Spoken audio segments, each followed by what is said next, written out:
O nosso tema no A-Family foi uma vida que vale a pena.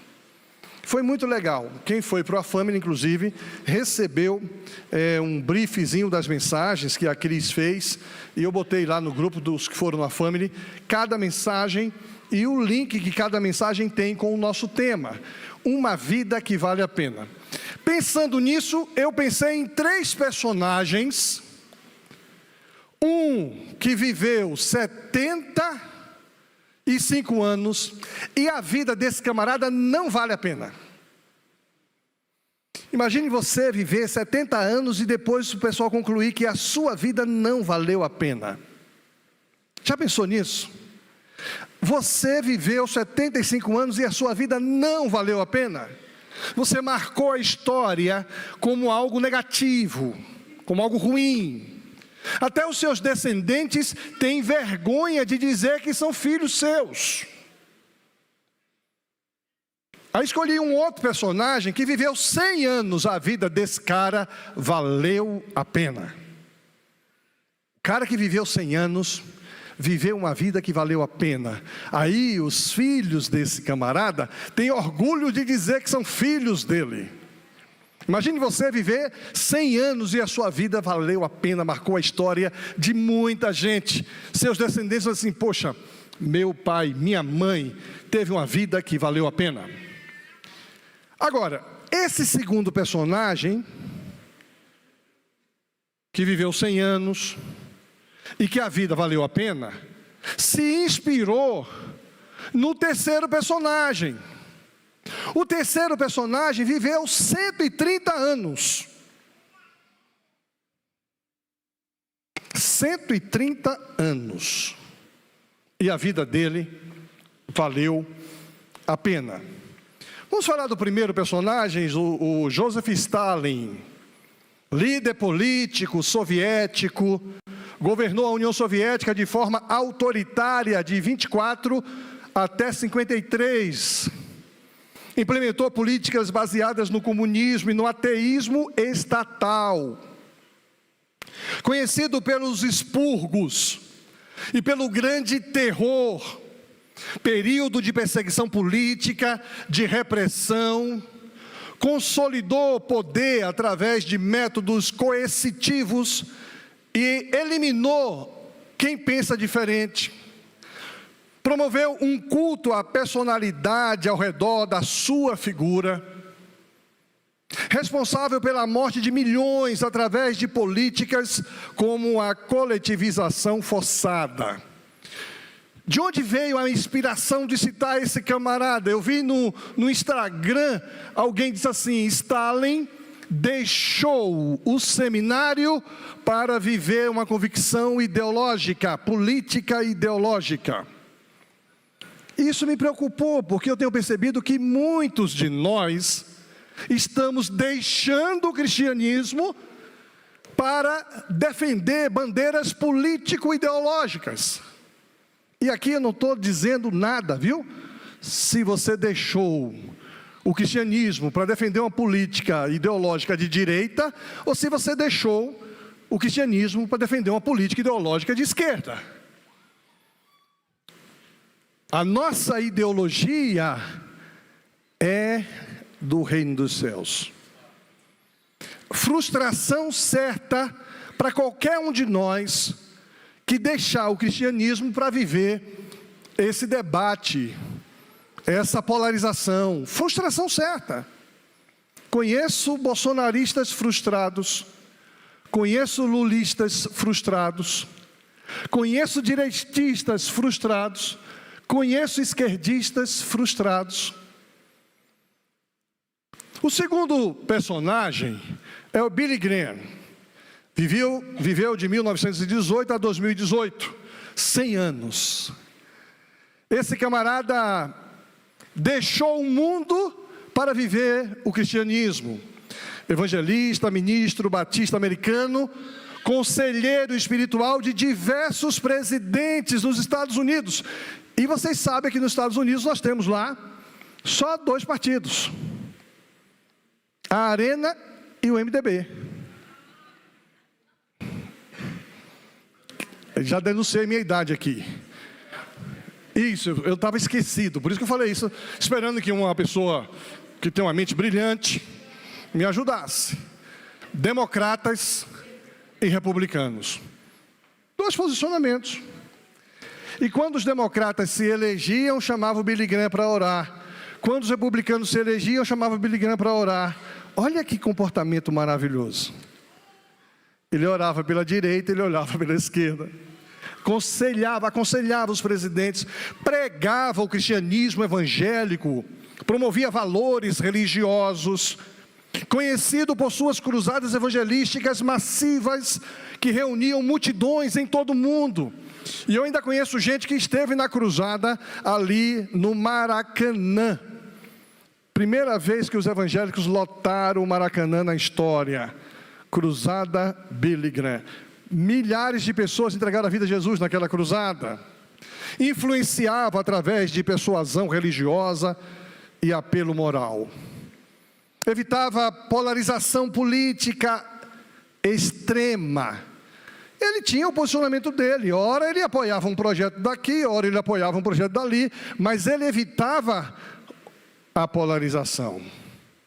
Promoveu reconciliação racial nos Estados Unidos. Recusou-se a pregar para audiências segregatórias. Então, vamos fazer aqui um culto em favor de não sei o quê. Vamos chamar Billy Graham. Ele não ia, porque essas pregações tinham um lado político, ideológico. Ele não fazia isso. Responsável pela salvação de milhões através da pregação do Evangelho e ação social que resultou na coletivização voluntária. O outro era uma coletivização obrigada, coercitiva. Essa, uma coletivização solidária, voluntária. As pessoas escolhiam estar com ele. Alguns contrastes fundamentais entre os dois. Primeiro, há um contraste de ideologia. Stalin promoveu o ateísmo estatal, enquanto Billy Graham dedicou sua vida à evangelização cristã. Olha que proposta maravilhosa. Você é de Lula ou de Bolsonaro? Eu sou de Cristo. Percebeu? E eu digo para vocês, com toda honestidade, enquanto houver essa polarização, nosso país não vai chegar lá. Quando o povo de Cristo começar a assumir que é de Cristo, aí sim. Métodos. Stalin usou coerção e violência. Billy Graham usou persuasão e comunicação. Precisamos comunicar. O livro é um instrumento de comunicação. O devocional que você escreveu, ele vai comunicar o que você pensa e o que você crê sobre o texto bíblico que você escolheu escrever. O legado. Stalin deixou um legado controverso, marcado por violência, opressão, enquanto Billy Graham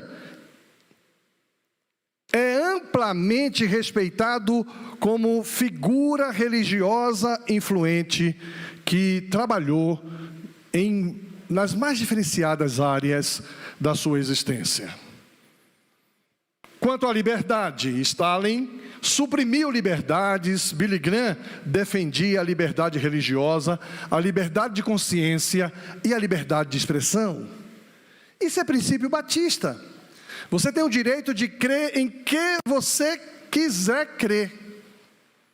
Inclusive, a própria livre interpretação da Bíblia é um princípio batista. Pastor, eu interpreto essa Bíblia diferente do senhor. É mesmo? É. Tá bom. Se é perigoso, eu digo, olha, é bom você considerar melhor essa sua interpretação. Tem alguma coisa aí esquisita. Você considerou tal coisa? Não. Considere, leia e vê em que lugar se aplica isso. O senhor tem razão. Ou então, eu continuo crendo assim. Amém, meu irmão, e somos irmãos. Vamos continuar juntos. Esse é o princípio batista. Estas duas figuras representam abordagens diametralmente opostas de influência social, de liderança, uma base na força e o outro na base da persuasão moral, religiosa, espiritual. Eu trago então dois personagens, um que a vida não valeu a pena, e a história está aí, né, quase 100 anos depois, e é uma negativa para a humanidade. Um que deixou o seminário, foi estudar no seminário, estudar a palavra de Deus, resolve abandonar isso para se dinamizar política, ideologicamente, e causou a morte de milhares de pessoas. Um outro que deixou o mundo, veio para o cristianismo e produziu a salvação e a vida eterna para milhares de pessoas. A sua vida, até aqui, é uma vida que vale a pena? O que você vai fazer da sua vida daqui para frente? É algo que vai valer a pena? Que legado você vai deixar para as gerações que virão depois de você? Seus filhos, seus sobrinhos, seus primos, seus amigos. Para que a nossa vida valha a pena, precisamos de algumas virtudes. E estas virtudes, elas nos levarão a exercitar os princípios e valores cristãos de tal maneira que o nosso viver vai valer a pena. Eu fico muito feliz, depois de 28 anos de ministério nesse lugar, quando eu vejo algumas pessoas que eu vi chegar, vi namorar, casei, apresentei os filhos. E um dia desse eu estava brincando, aí disse, olha, já estou pronto para morrer. E uma disse, você não pode morrer enquanto não casar minha filha. Foi você, né, Silvia? Eu ia morrer o ano passado, o Silvia não deixou. Você não pode morrer enquanto não casar minha filha, porque você me casou, você apresentou minha filha. Agora veja, quem vocês acham que vai escolher o pastor que vai casar? A mãe ou a filha? É a filha, gente. Aí, no dia do casamento da Helena, ela vai escolher, por exemplo, pastor Vilibaldo. Mas eu vou estar lá, Silvia. Eu vou olhar para você assim, ó, vou fazer a oração silenciosa. De cá eu vou estar abençoando aquela união lá. E se eu já estiver na glória, de lá eu estarei celebrando a minha vida cristã. Virtudes, exercitando a fé cristã. Quando exercitamos a fé cristã, a gente começa a vivenciar uma vida que vale a pena. Então, nesse momento, eu queria fazer um chamado a você. O chamado é para que você cresça espiritualmente. Um chamado ao crescimento espiritual. É isso que essa campanha vai produzir em nós. Você vai crescer espiritualmente. E você que está aqui, você que está em casa, se envolva com esse chamado. Vamos para cima. Vamos enfrentar os desafios. Essa campanha, ela está baseada na segunda carta do apóstolo Pedro. E eu quero ler com vocês alguns textos de Pedro, capítulo 1 da segunda carta, versículo 3, diz assim: Deus, com o seu poder divino, nos concedeu tudo de que necessitamos. Vamos ler todos juntos essa parte em negrito? Nos concedeu. Obrigado por corrigir a minha leitura. Nos concede.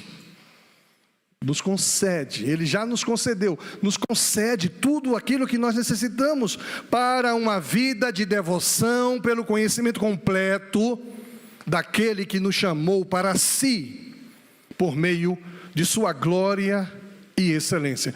Primeiro confronto que já temos aqui: você não é chamado para viver para si mesmo. Você é cristão, você é chamado para viver para Ele. Ele nos chamou para vivermos para Ele. Por isso que Billy Graham fez uma diferença enorme na sociedade. E por causa da sua glória e excelência, Ele nos deu grandes, preciosas promessas. São elas que permitem a vocês participar da natureza divina. Minha primeira produção teológica, eu era adolescente. Primeira produção teológica minha, pessoal, eu nunca tinha estudado teologia. Essa expressão, participar da natureza divina, me fez pensar, o que é isso? E a primeira afirmação teológica que eu fiz, fruto de uma reflexão: nós somos santos por participação e não por natureza. E eu gostei disso. Sabe aquela criança que faz pela primeira vez a sua produção e admira a produção? Eu fiz uma produção teológica. Somos santos por participação. Qual é a base bíblica? Pedro, nós participamos da natureza divina e Ele é santo por natureza. Por natureza nós somos pecadores. E nós nos envolvemos e participamos da natureza dele. Para quê? Para escapar da corrupção do mundo, causada pelos desejos humanos. Gente, quanta gente está se dando mal porque tem dado vazão, dado ouvido, dado atenção para os desejos humanos. Quantos casamentos estão sendo destruídos porque um dos cônjuges dá vazão ao desejo humano? Quantas pessoas estão endividadas porque deram vazão ao desejo humano? Quantas pessoas desempregadas porque deram vazão ao desejo humano? A gente estudou hoje sobre escolhas. Escolhas trazem consequências. Diante de tudo isso, agora vem o exercício. Né, professora? Eu estava fazendo pilates lá no retiro, gente. Precisa ver que coisa linda fazendo pilates. Aí teve uma hora que uma mãe veio trazer uma notícia para mim assim, tão preciosa. Pastor, e eu ali suando, sofrendo. O Daniel disse: mamãe, olha o pastor fazendo exercício. Né? Tá aí a mãe que falou isso para mim. Olha o exercício, olha o pastor fazendo exercício. Pastor, o senhor pensa que ninguém está de olho no senhor? Daniel tem quantos anos? Ah, a mãe está ali. 5 anos, né? 5 anos. E ele estava observando eu fazendo exercício. Um bocado de gente lá, um bocado de mulher bonita, um bocado de cara saradão. O Everton estava lá com a barriga de tanquinho dele. Mas para quem o Daniel olhou? Para quem? Para quem? A modéstia me impede de falar. E ela veio me dizer, quando ela falou isso, eu encolhi a barriga. Aí comecei a fazer tudo que a prof mandava, porque eu tinha plateia. Interessante que a gente começa a perceber a necessidade do exercício. Onde é que eu estou parado? 5, né? Diante de tudo isso, esforcemo-nos. Tem gente que quer ter os resultados positivos da vida cristã, mas não tem disposição de se esforçar. Vai ter pequeno grupo hoje? Eu não vou não gosto disso. Por isso que a gente aqui não obriga a ter pequeno grupo o ano inteiro não, mas pelo menos esses 4 primeiros meses aqui é obrigado. E se você não quiser ir, não precisa ir também não, porque ninguém vai obrigado, mas é convidado. Esforcemo-nos ao máximo para corresponder. Eu não sei se você viu o detalhe na capa do livro, mas na capa do livro tem um peso, significando, lembra lá do pastor Paulo? Significando maratonismo. Ele levanta a maratonismo não, marombismo. Então é preciso que haja um esforço ao máximo para corresponder a essas promessas. Existem promessas, as promessas incidirão sobre sua vida, mas se esforce ao máximo para corresponder a essas promessas. Acrescente, aí começa o negócio, acrescente a fé, a excelência moral. Você crê, você já tem fé. Acrescente a fé, a excelência moral, o conhecimento. Ao conhecimento, o domínio próprio, ao domínio próprio, a perseverança. A perseverança, a devoção a Deus. A devoção a Deus acrescente a fraternidade. E a fraternidade acrescente o amor. Quanto mais crescerem nestas coisas, mais produtivos e úteis serão no conhecimento completo de nosso Senhor Jesus Cristo. Mas aqueles que não se desenvolvem desse modo, presta atenção agora. Está preparado para levar uma cacetada agora na cabeça? Mas aqueles que não se desenvolvem desse modo são praticamente cegos, vendo apenas o que está perto, vendo apenas o imediato, vendo apenas o prazer primeiro, e se esquece de que foram purificados dos seus antigos pecados. Por isso, irmãos, trabalhem ainda mais arduamente para mostrar que de fato estão entre os que foram chamados e escolhidos. Façam essas coisas e jamais tropeçarão. Façam essas coisas, jamais tropeçarão. Assim, sua entrada no reino eterno de nosso Senhor e Salvador Jesus Cristo será acompanhada de grande honra. No dia que eu morrer, por exemplo, saiba, e creio, e me esforço, e peço a Deus, que eu entre com grande honra. Quando vocês me virem deitado aqui, olha, ele entrou com grande honra. Que Deus tenha misericórdia de mim e me preserve, porque eu gostaria de entrar lá na eternidade com grande honra, pastor Valmoci. Grande honra, podendo repetir as palavras do apóstolo Paulo: combati o bom combate, acabei a carreira, guardei a fé. Billy Graham entrou com grande honra, assim como Josué entrou na terra prometida, entrou com grande honra. Eu olho, por exemplo, que essa segunda carta do apóstolo Pedro enfatiza que Deus já nos concedeu tudo o que precisamos para crescer espiritualmente. Nós, no entanto, precisamos de esforço e compromisso. Não há espaço no reino de Deus, não há espaço para o cristianismo, se você não quiser se esforçar. Se você não se esforçar, você vai direto para o outro lado. Você tem que voltar. Você tem que fazer um esforço para chegar lá. Então, quando eu olho, por exemplo, para essa entrada triunfante na glória, eu me lembro da entrada triunfante do povo de Israel lá na terra de Canaã. O livro de Josué contém vários versículos que são citados por nós.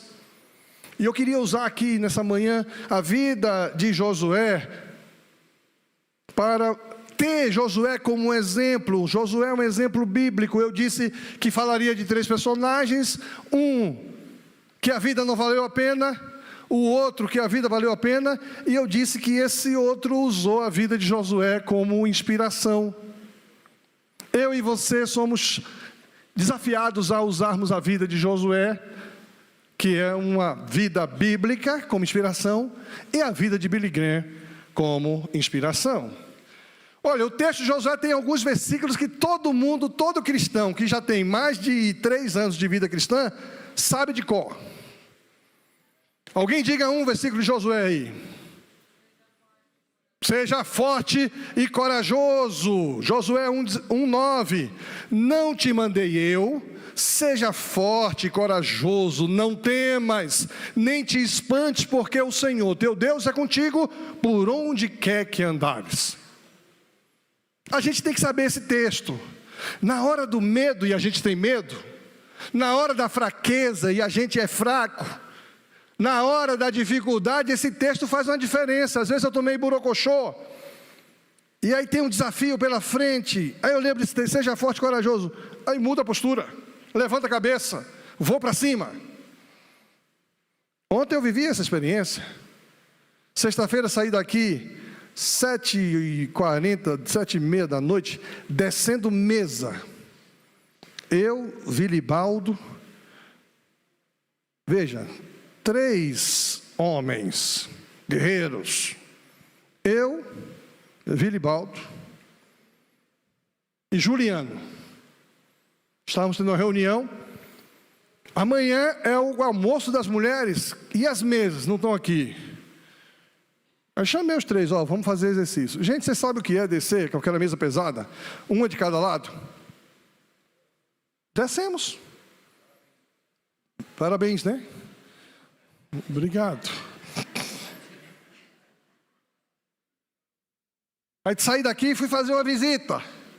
Saí da visita, cheguei em casa perto de 11 horas da noite. Aí tinha uma turma que tinha que estar aqui 8 horas para a gente cozinhar para a mulherada. Eu estava um bagaço. Vocês acham que eu queria acordar ontem, 6h30 da manhã? Josué, seja forte, mudou tudo. Corajoso, levantei. Saí daqui ontem, era quase 5h30 da tarde, ainda fui fazer 2 visitas. E esse texto me estimula, você precisa ter esse texto em mente. Outro texto de Josué que chama a nossa atenção: não se aparte da tua boca o livro desta lei, antes medita nela dia e noite, para que tenhas cuidado de fazer conforme tudo quanto nele está escrito, porque então farás prosperar o teu caminho, e então prudentemente te conduzirás. Todos nós queremos ser prósperos. Todos nós queremos que o nosso trabalho produza o resultado esperado. Todos nós, quer ter prosperidade, medita na lei do Senhor. Outro texto de Josué que me chama a atenção: porém, se vos parece mal servir ao Senhor, escolhei hoje a quem sirvais. Se aos deuses a quem serviram vossos pais, que estavam além do Eufrates, ou aos deuses dos amorreus, em cuja terra habitais, eu e a minha casa serviremos ao Senhor. Todo mundo conhece esse texto. Palavras de Josué. Outra frase de Josué que me chama a atenção: tão somente ser forte e muito corajoso, para teres o cuidado de fazer conforme toda a lei que meu servo Moisés te ordenou. Interessante que Deus sempre usa vultos do passado, que são referência para demonstrar para nós que é possível sim. Sua vida vai valer a pena se você olhar para Billy Graham e olhar para Josué, assim como Josué olhou para Moisés. Mas se você fizer conforme toda a lei que meu servo Moisés te ordenou, não te desvie dela nem para a direita e nem para a esquerda, para que prudentemente te conduzas por onde quer que andares. Interessante que eu não sou... Veja, aqui já é um texto para combater a polarização. Né? Combater a polarização. E por fim,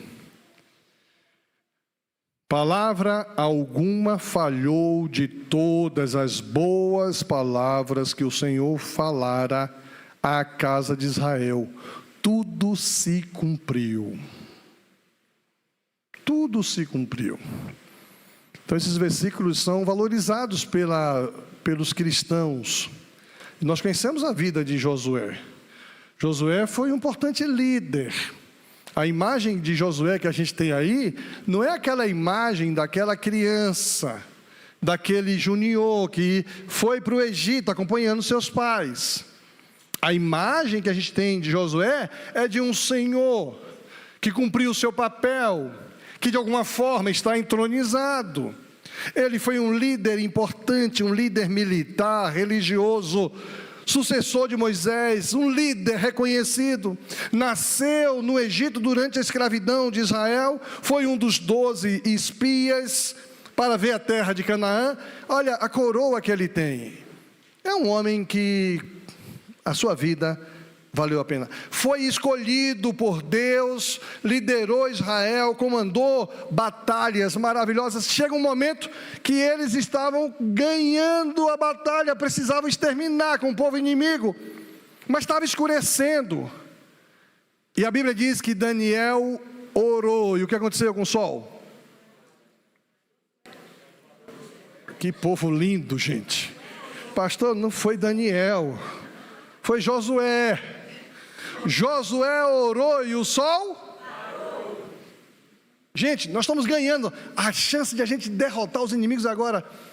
Esse homem diz assim: Josué orou, Deus, para o sol, e parou o sol. Eu gosto muito de um escritor que combate a secularização de maneira inclusive científica, inteligente, chamado Timothy Keller. E ele mostra exatamente em um dos seus livros que até hoje os cientistas não entendem um delay que há entre a luz do sol e o movimento da Terra, do Sol, da Lua. Os cientistas percebem um delay. E o delay está onde? Nessa oração de Josué. Ele orou e o sol parou para que eles pudessem vencer toda a guerra. Interessante que Josué é lembrado por sua lealdade, coragem, fidelidade a Deus. E é essa frase que todo mundo conhece: eu e a minha casa serviremos ao Senhor. Ele vai morrer, eu falei que ele morreu com 130 anos, eu errei, é 110 anos. Ele morreu 10 anos a mais do que o Tim Keller.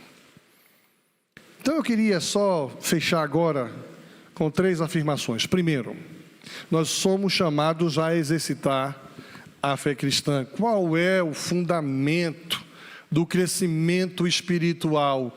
O fundamento do crescimento espiritual é exatamente exercitar aquilo que a gente crê. Pedro diz assim: pelo seu divino poder, Ele nos deu tudo o que necessitamos para viver em santidade. Deus é a fonte do nosso crescimento. Somos chamados a conhecer mais de Deus e conhecer profundamente de Deus. O crescimento vem do nosso relacionamento com Deus. A fé se baseia em promessas preciosas. Deus garante sua presença, Deus garante seu direcionamento. Ele já nos deu tudo o que a gente precisa. O crescimento espiritual tem esse fundamento. O crescimento na graça é o melhor testemunho da genuinidade da graça. A graça só é genuína porque ela precisa nos levar a crescer. E isso é legal. Eu fechei a minha classe lá falando exatamente isso. As escolhas erradas pelo povo de Israel fez com que Deus dissesse o seguinte: não vou ouvir vocês. Vocês vão se arrepender de escolher a monarquia. Vocês vão se arrepender de escolher para si reis, e vocês vão orar para mim, mas eu não vou ouvir a oração de vocês. Aí eu fechei dizendo assim: graças a Deus estamos na dispensação da graça. Ainda que nossas escolhas nos levem a situações de sofrimento, a graça me leva a crer que eu posso orar e Deus, com a sua graça, transforma situações e circunstâncias. Assim como Josué confiou em Deus para liderar Israel, eu e você somos convidados a confiar na suficiência da presença de Deus para a nossa caminhada espiritual. Deus está comigo. Segunda coisa, há uma progressão nesse crescimento espiritual. Olha, é importante demais que a gente avalie o que eu era, por exemplo, antes do AFAME de 2025 e o que eu sou depois dele. Eu preciso descer da montanha com algo melhorado. Eu preciso ter vindo do AFAME com um despertamento. Eu preciso de crescimento, de progressão. Por isso que o texto de Pedro nos estimula: esforcem-se para acrescentar, para melhorar. Você não pode ser o mesmo crente que você era em 2024. Você precisa ser melhorado. Você não pode ser o mesmo pai, a mesma mãe, o mesmo filho, o mesmo pastor. Você precisa ser melhor. Você tem que ter um esforço, um exercício que leve você a crescer e você se avaliar a si próprio. Por isso que eu uso sempre aquela expressão, né? O diabo é ruim, Deus é bom e nós estamos todos melhorando. Mas onde? Estou aqui. Lembra que Paulo vai dizer que não sejam como criança, só tomando leitinho? E a gente falou hoje pela manhã que tem muita gente que não lê mais a Bíblia. Vou ali ouvir o pastor. E tudo que lê é o que projetou da Bíblia. É preciso que haja uma intencionalidade de crescimento. Eu preciso crescer na minha fé, na bondade, no conhecimento, no domínio próprio, na perseverança, na devoção, na fraternidade, no amor. Eu tenho que crescer nessas coisas. Eu acho que a gente errou no livro. A gente ia ter feito ali um exercício para ver como é que está no início do livro. Anota aí para a segunda edição. Segunda edição do livro. Vamos começar com uma pesquisa que vai mostrar qual o nível de maturidade da tua fé, da tua bondade, do conhecimento, do domínio próprio, da perseverança, da devoção, da fraternidade, do amor. Começar a campanha fazendo esse exercício, vai descobrir de 0 a 10 em que nível você está. Já que eu não botei no livro, faça uma avaliação. Faça uma avaliação. Anote aí, olha, pastor, no início do livro, eu estava de 0 a 10 em 3 na fé. Fechei o livro agora em 6. Falei, eita, servo bom e fiel. Foste fiel no pouco, sobre o muito te colocarei. Crescimento intencional, você tem que crescer. O objetivo dessa campanha é que você seja mais na fé do que você é hoje, mais na bondade do que você é hoje, mais no conhecimento de Cristo do que você é hoje, no domínio próprio, em todas essas coisas. E cada uma dessas virtudes, elas fortalecem a outra. Então que você possa crescer intencionalmente. Josué é um exemplo para nós dessa jornada. Ele sai da fé ao amor. Sua vida reflete virtudes. Tozer já dizia que a fé verdadeira não pode ser estática. Ela cresce ou ela morre. Como está a sua fé, irmão? Antigamente eu tinha um LP, long play. Essa turma não sabe o que é isso. Antigamente, gente, tinha um negócio, a gente ouvia música de um negócio preto, desse tamanho, dentro de uma caixa. Hoje é um streaming. E aí tinha uma música lá, onde está a tua fé, irmão? E aí era um louvor que era confrontação. Quando chega a aprovação, onde é que está a sua fé? Você precisa avaliar, crescer nisso. O crescimento espiritual exige esforço contínuo, prática diária. Terceira coisa, existe uma recompensa quando a gente cresce espiritualmente. Está no texto. Quanto mais desenvolverem essas qualidades, mais produtivos e úteis vocês serão. Nós estamos aí com 2 viagens missionárias apontando, uma já agora em cima da hora, e outra para julho. Todo que vai em uma viagem missionária tem que ganhar pelo menos uma alma para Jesus. E eu me lembro que dirigindo a última viagem missionária, coordenando tudo aquilo, e não é fácil, a gente foi com 60 pessoas, todo trabalhando, trabalho de formiguinha, os médicos, os dentistas, os cabeleireiros, os não sei o quê, as crianças, a equipe de rua. Teve um dia que eu estava ali em um povoado, estava fechando o dia, era 4 horas da tarde, e naquele dia eu não tinha ganhado nenhuma alma para Jesus. E eu tinha colocado um propósito pessoal de ganhar uma alma para Jesus, pelo menos todo dia. Se não me engano, foi com você que eu saí. Foi com você, né? Vamos ali que eu não ganhei nenhuma alma para Jesus ainda não. Aí, estou passando em uma casa, aí ele falou, nós já viemos aqui e não tinha ninguém. Eu falei, mas agora tem, bati. Abriu uma senhora. Já estava trabalhando, não sei aonde, varrendo o terreiro, o terreno, o quintal. Entenderam? Aí lá vai eu e Claudeni.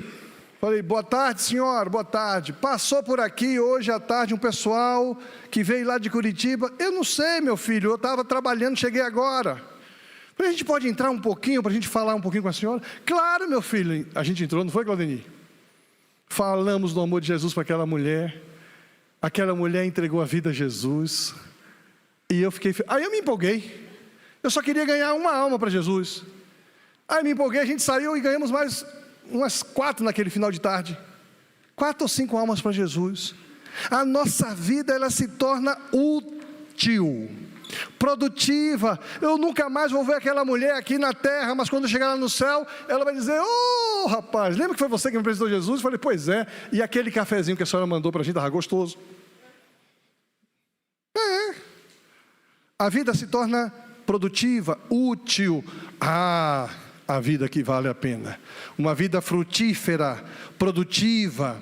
Evita cegueira, evita estagnação espiritual, uma entrada triunfante no reino de Deus. Santidade não é a maneira de se chegar a Cristo.